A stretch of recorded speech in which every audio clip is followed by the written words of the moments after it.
I'm Jerry Gaddis, and you're watching Long Haul.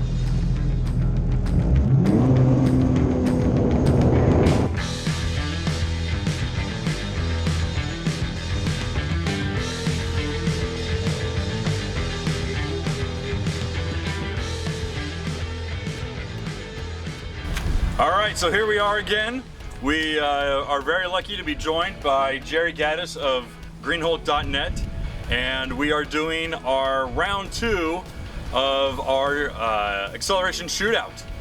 We weren't really expecting the response that we got in our first one that you might have seen earlier this year. We recorded back in June at the first mud bug. We're back for the fall mud bug right now in mid-October, and we thought, hey, this would be a great opportunity to take our reigning champion, the 2018 Sea-Doo RXT-X 300, and pose it up against the all-new, completely redesigned 2019 FX SVHO. Now, in our first shootout, we had the 2018 Yamaha GP1800 against the same Sea-Doo. We, wanting to be as fair as humanly possible, realized that there was no real true way to show you, the viewer, that we had the same amount of gas in each ski. We could tell you, hey, we had 5 gallons of gas in the Yamaha and the Sea-Doo, but there really was no way to illustrate that without people going, hey, that's BS and we think you're liars. So for us, the smartest thing to do was to top them off completely. We understand that there's 2 different size gas tanks, and that accounts for some different weight. Additionally, the Sea-Doo comes with the all-new launch control feature that's unique to the X series Watercraft, the RXP-X and the RXT-X. In our first shootout, we didn't use it, saying that, well, since the Yamaha didn't have it, we thought it'd be fair to do the Sea-Doo. We got a lot of backlash for that, obviously. A lot of you guys are really upset. So we wanted to correct that. This time around, against the Yamaha, we are going to be posing it against the Sea-Doo with launch control and without launch control, just to show if there really is a difference between the two with the feature on or off. So just like last time, we topped off both fuel tanks to the very top so that we could prove to you guys that we weren't sandbagging one ski or another. We had a lot of people complaining that, well, because the Yamaha's got a bigger tank, it holds more fuel, so that's more weight, and the Sea-Doo's got a smaller tank, so it's got an advantage.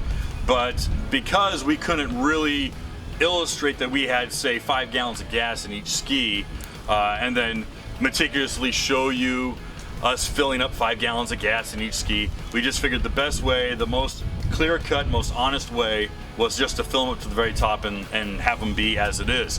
Now, for the Sea-Doo, our Sea-Doo is rather interesting because with a full tank of gas, it came in at just a hair under 942 pounds.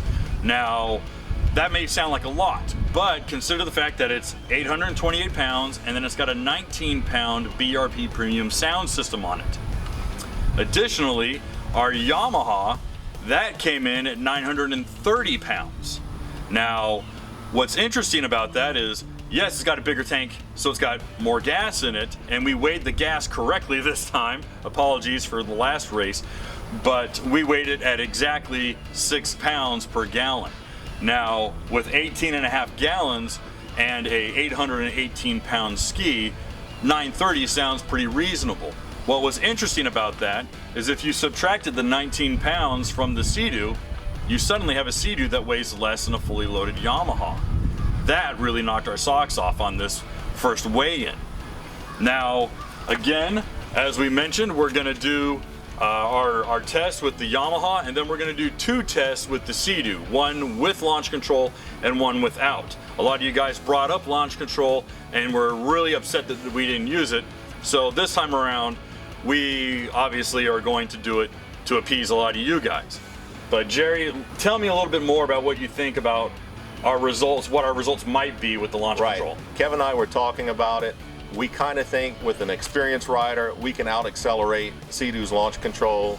We're going to put that to the test today. I'm going to back-to-back with the Vbox Sport, launch control versus non-launch control, and see if I can beat Sea-Doo's system and out-accelerate it.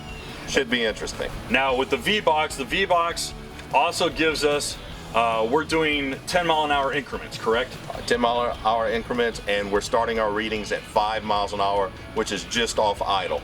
We don't test from 0 because the ski is not a car sitting stationary. It's drifting with current, wind could be blowing it, and it's not going to be stationary in the water. So as soon as the ski reaches 5 miles an hour, it starts recording. That way we get a level playing field from ski to ski. Very cool. And additionally, you've also got your Garmin GPS. Correct. So that we can record a top speed run as well. Right. Okay. The Vbox also records top speed, but it'll be interesting to have backup. Perfect. Okay. Yeah. Well, we're going to put these both in the water. We're going to suit Jerry up. Now, Jerry, how much do you weigh again?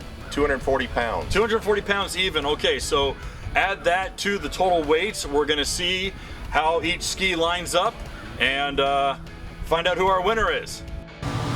Many of you guys know who've been reading with the Watercraft Journal that we have had the 2018 Sea-Doo RXT-X 300 in our possession for the better part of a year. We've been enjoying it, taking it all over the country, having an absolute blast.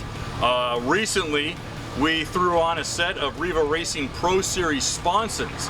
These were an absolute revelatory change to the handling of the ST3 platform, but because we wanted to compare stock watercraft to stock watercraft, we asked Jerry to replace our Riva series sponsons with the factory plastic sponsons, just so that we had direct apples to apples comparison.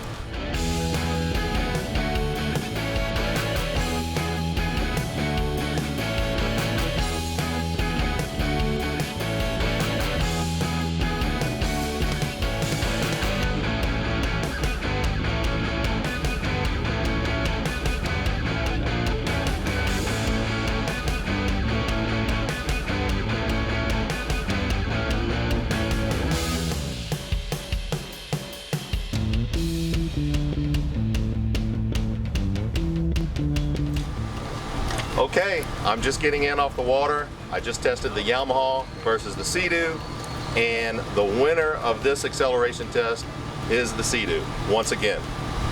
By a small margin, but I've got the numbers here. 5 to 20 miles an hour on the Yamaha was 1.11 seconds. On the Sea-Doo, 0.80. Wow.